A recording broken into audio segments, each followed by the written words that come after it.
Hey Paranormies! Welcome back to the light side of the paranormal. Or if you've never seen our videos before, welcome!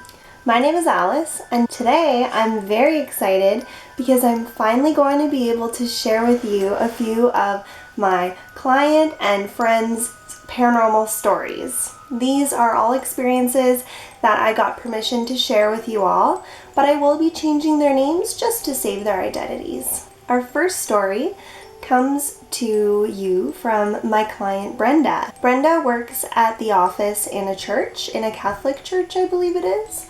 And the way that they do things there is they like people to check in before, like at the office, before they go and pray or anything, just so that they have an understanding of who's in the church at the time, and just for everyone's safety, because the church is located in an area where crime is a little bit higher. So she was on the phone with someone when she noticed a man walk past the doorway towards the church when she was in the office. But she was on the phone, so she had to finish her phone conversation and then go and look for this man. She searched high and low. She went into all the different rooms, even into the closets, because she was worried that maybe it was someone off the street that was trying to take shelter there and was hiding somewhere. Or maybe a kid trying to play a prank on her. So she was yelling like, hello, hello, who's here? I saw you walk by my door. Looking high and low, could not find him for the life of her.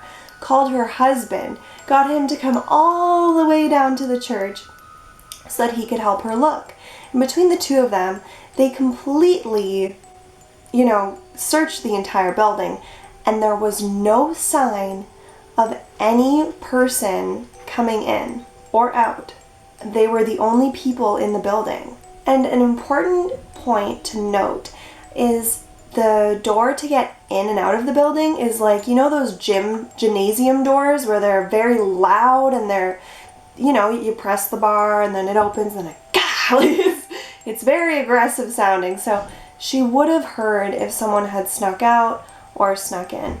So both she and her husband can't explain this, but her pastor or priest, I'm not sure, did say that they are going to be issuing, they're up in the ante with the security. She's going to have a panic button, all that stuff, because if someone is sneaking about, they need to protect themselves. But it does pose the question, was this a living person, or was she seeing a wandering soul? If you guys don't already know, I keep track of everything, especially paranormal things, in my note app on my phone so that I don't forget. And I put a note in my phone saying I tried to copy and paste this to another note to keep all the stories together, and my phone kept glitching, and it was at 48% and the battery completely drained and it died when I was trying to move this story over. So that's worth mentioning. It's just interesting.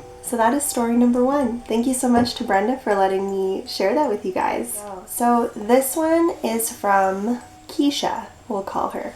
So Keisha lives in Trinidad, which is a Caribbean island. That's where my husband's family is, and this person happens to be related to my husband. So this is a family story. In Trinidad, with some of the cremations that they do, they actually will often do them outdoors rather than in a funeral home.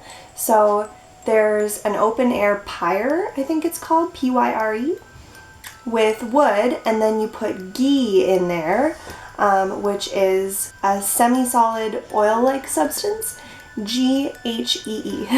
And the ghee is meant to facilitate burning. So I don't know if it's just families that gather or if it's a community thing to show respect, but there was a gathering around the area where the cremation was going on, and Keisha was standing in between 2 other people, so a line of 3, watching this happen.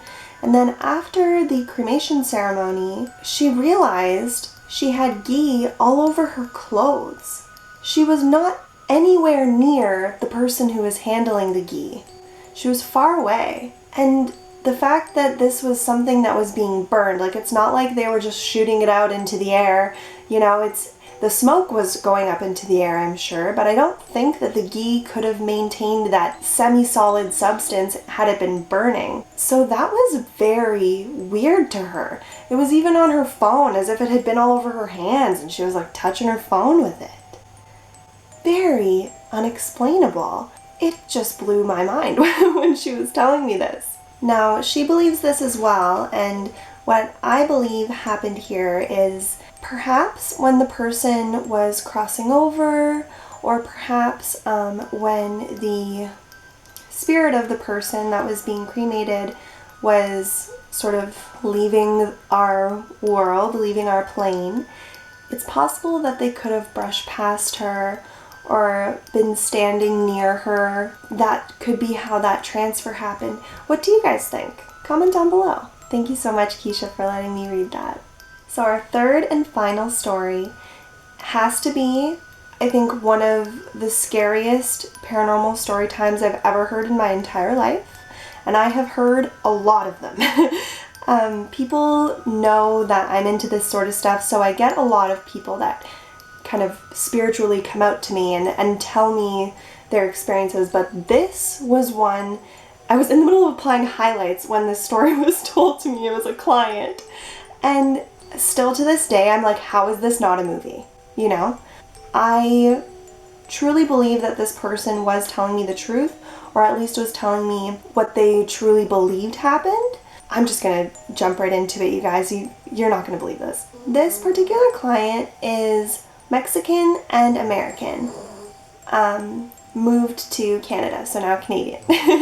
But she has a lot of family that still live in Mexico and the States. And she had this aunt in Mexico that had this really beautiful home, but it was extremely haunted.